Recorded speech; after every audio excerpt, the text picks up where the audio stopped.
Arrest చేసి అర్ధరాత్రి 12 గంట ప్రాంతంలో అరెస్టుల పర్వం ప్రారంభమయ్యే ఇవాళ పోలీస్ స్టేషన్లలో నిర్బంధిస్తూ ఉన్నారు.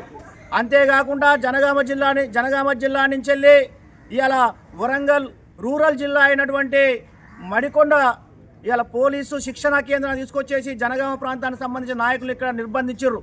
అంటే ఇవాళ ప్రజాస్వామ్యాన్ని కూనీ చేస్తూ ఎన్నికలలో వచ్చే ముందు ముఖ్యంగా ప్రజాస్వామ్యాన్ని పునరుద్ధరిస్తాం, మరి గత పాలకులు ప్రజాస్వామ్యాన్ని హరించి వేసిర్రు అని చెప్పేసి అని పెద్ద మాటలు చెప్పిండు. ఇలా ఆచరణలో చూస్తే రేవంత్ రెడ్డి ప్రజాస్వామ్యాన్ని కూనీ చేస్తూ ఇలా పోలీసు రాజ్యాన్ని నడిపిస్తూ ఉన్నామని చెప్పేసి ఈ సందర్భంగా తెలియజేస్తూ ఉన్నాం. అభివృద్ధి కోసం అంటే ఇవాళ పాలక పార్టీ ఒకటేనా, ప్రతిపక్షాలు లేవా అని సందర్భంగా అడుగుతూ ఉన్నాం. ఇది సరియైన చర్య కాదు, ఇది పిరికిబంద చర్య. మరి ఇలా జనగామ జిల్లా తీవ్రమైనటువంటి కరువు ఛాయలు అలుముకున్నాయి. మరి ఇలా భూగర్భ జలాలు అడుగంటిపోయి రైతాంగం పండించినటువంటి పంటలు, ఆరుగాలం కష్టపడినటువంటి పంటలు ఎండిపోతూ ఉన్నాయి. ఇవాళ రైతులు అన్నమో రామచంద్ర అంటా ఉన్నారు.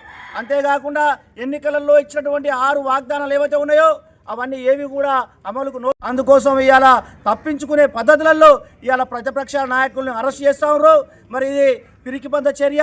ఈ చర్యల్ని ప్రజాస్వామికవాదులు ఖండించాల్సిందిగా కోరుతా ఉన్నాం.